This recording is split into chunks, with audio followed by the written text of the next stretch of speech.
Bienvenue sur Africa 24. Dans cette nouvelle édition du Non-Stop Info, voici les titres de l'actualité. Création d'un ministère en charge de la réconciliation nationale en Côte d'Ivoire.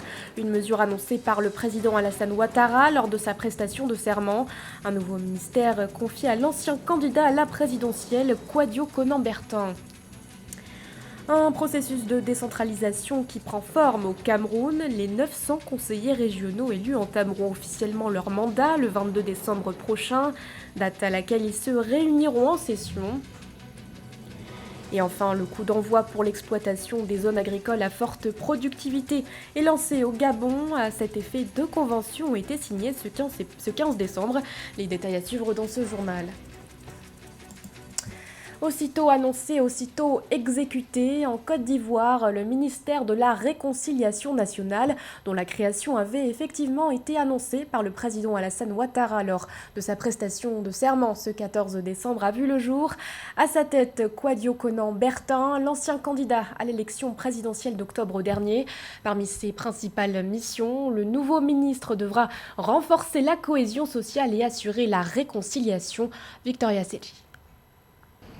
C'est un nouveau portefeuille ministériel qui fait la une de l'actualité ivoirienne. La création d'un ministère de la réconciliation nationale, inédite, annoncée par l'exécutif. Ce mardi 15 décembre, l'ex-candidat indépendant à la présidentielle, Kouadio Konan-Bertin, a d'ailleurs été nommé à la tête de ce ministère, suite à une annonce de Patrick Hachi, secrétaire général de la présidence. Seul adversaire à la présidentielle du chef d'État réélu Alassane Ouattara, Kouadio Konan-Bertin dit qu'Akabe avait obtenu 1,99% des suffrages. Pour le dialogue, pour la réconciliation, pour la paix, nous devons mettre de côté nos désaccords, nos égos et nos blessures. Pour ma part, c'est ce que je ferai sans hésitation ni retenue. La création de ministère de la Réconciliation nationale intervient près d'une semaine après que l'ancien président ivoirien Henri Konan Bédié, leader de l'opposition et président du Parti démocratique de Côte d'Ivoire PDCI, a mis fin au Conseil national de transition contestant le 3e mandat du président Alassane Ouattara. Henri Konan Bédié a finalement proposé un dialogue national. S'il est lui-même dissident du PDCI, Kakabe pourra-t-il tout de même faire avancer la réconciliation en Côte d'Ivoire? On n'en sait absolument rien à l'heure actuelle, d'autant que sa nomination remonte seulement à mardi. Une chose est certaine, c'est que la rupture avec le PDCI n'est pas définitive de ce fait. Je pense dans un environnement politique chargé de suspicions et surtout d'antagonisme souvent insurmontable, Kakabe a le profil du poste. Il sait se réconcilier avec Bédié. Il a de très bons rapports avec le RHDP d'Alassane Ouattara. Kakabe entretient de bons rapports aussi avec Laurent Gbagbo et Charles Blé Goudé qu'il est allé voir à plusieurs reprises à la CPI. Avant ce ministère de la Réconciliation, la commission Dialogue, Vérité et Réconciliation avait succédé à la Commission nationale pour la réconciliation et l'indemnisation des victimes. Mais depuis, leurs actions n'ont jusque-là pas du tout convaincu de nombreux observateurs. Le processus de décentralisation prend forme au Cameroun. Le 22 décembre prochain marque le début de mandat des 900 conseillers régionaux qui se réuniront en session durant lesquelles seront également investis les présidents des régions, un sujet de Paul de Singui. C'est une disposition de la Constitution camerounaise. Attendue depuis 1996, la décentralisation a enfin pris corps au Cameroun à la faveur des élections régionales organisées le 6 décembre 2020. Une consolidation des institutions démocratiques qui permettra d'accélérer le développement dans les 10 régions que compte le Cameroun grâce à une gouvernance de proximité en faveur des populations. Mon rêve pour ma région, c'est que cette région devienne la région de référence. La région lumière, la région, compte tenu de ses nombreuses ressources humaines et des capacités techniques que nous pouvons retrouver et des richesses naturelles qui engorgent cette région et le sous-sol, le sol qui est assez fertile, que cette région devienne la région lumière du Cameroun et que jamais nous n'ayons plus à trouver nos enfants sur les routes de l'exode éducatif et que les malades se font soigner tous sur place sans avoir besoin d'une évacuation sanitaire à l'étranger. Au total, 16 partis politiques avaient présenté des candidats pour ces élections régionales.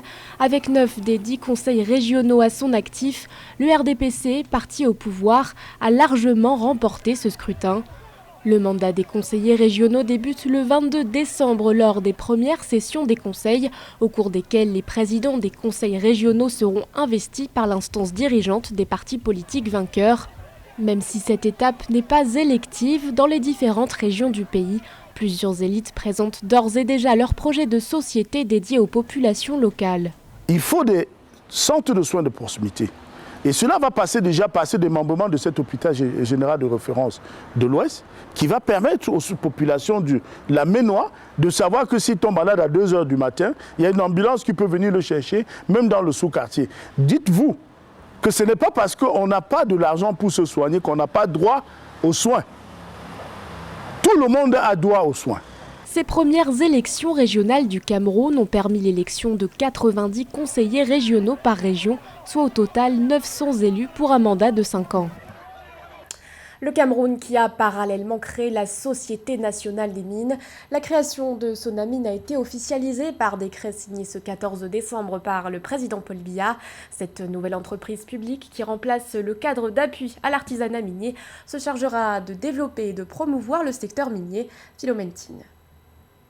Dans le but de développer et de promouvoir le secteur minier et de gérer les intérêts de l'État dans ce domaine, le gouvernement camerounais a autorisé un décret portant création d'une société nationale des mines dénommée Sonamine. Cette nouvelle entité est une société à capital public ayant l'État comme actionnaire unique.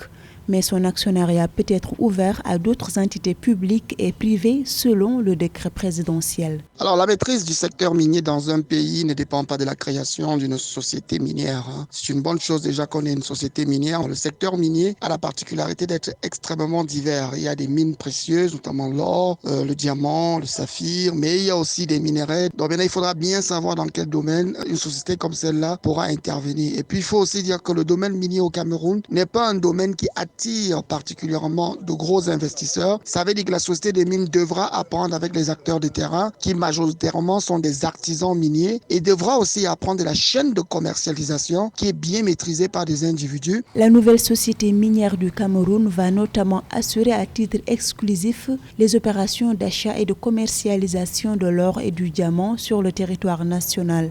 Mais il faut préciser que la gestion des hydrocarbures et des substances de carrière ne sera pas assurée par la Sonamine. Il faudra très bien que la société soit très aux aguets. Et puis tout dépend des secteurs. Il y a des secteurs où on ne peut pas opérer simplement avec une société. Donc il ne s'agit pas juste de voir le potentiel. Il faut voir les charges, il faut voir le passif environnemental. Et ça c'est très important. Le Cameroun est un pays où l'État n'arrive pas encore à véritablement maîtriser le secteur minier au potentiel immense. Le cadre d'appui à l'artisanat minier indique que le trésor public camerounais perd chaque mois environ 1 milliard de francs CFA à cause de la dissimulation des ressources produites par les sociétés minières dans le pays.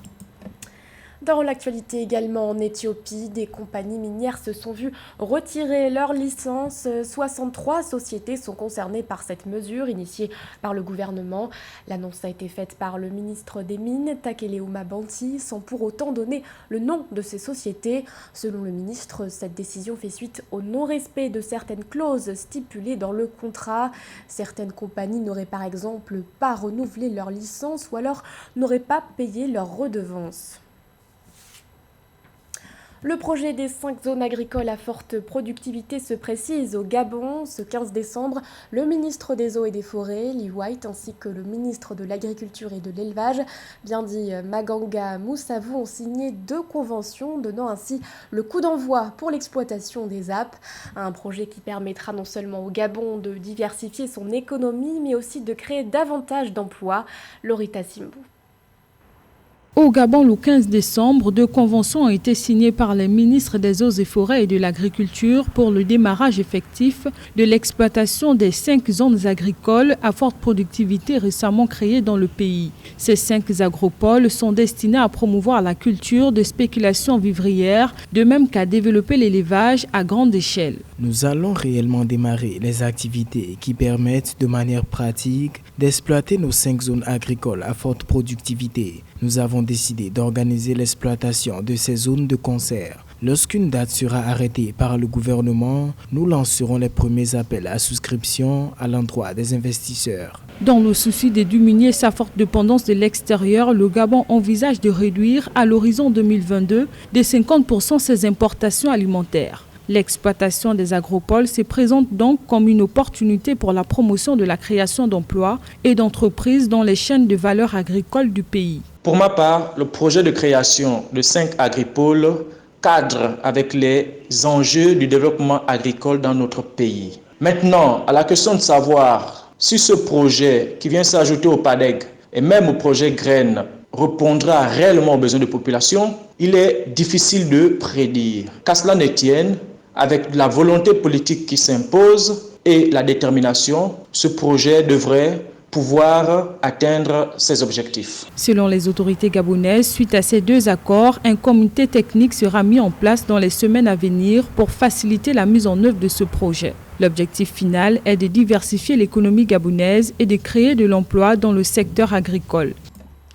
100 millions de dollars, c'est la somme allouée par les États-Unis en faveur de Madagascar, un financement destiné à soutenir le pays dans son combat contre la famine qui sévit dans le sud du pays. Selon un communiqué de la présidence de la République, cette enveloppe servira à la mise en œuvre de 3 projets principaux. L'un d'entre eux s'attelle notamment à la malnutrition chez les enfants âgés de moins de 5 ans. Les précisions de Nelly Claudebessa. 100 millions de dollars pour soutenir la lutte contre la malnutrition dans le sud de Madagascar. Les fonds devraient fournir des solutions à long terme à l'insécurité alimentaire dans les zones les plus touchées par la famine dans le pays. Ce sont des besoins nutritionnels et médicaux qui pourraient trouver des solutions grâce à cet investissement. Elles pourront venir en appui à la stratégie de lutte contre la malnutrition et la famine, qui est cette fois-ci la réponse orchestrée par le gouvernement pour apporter sa part de solution à cette situation.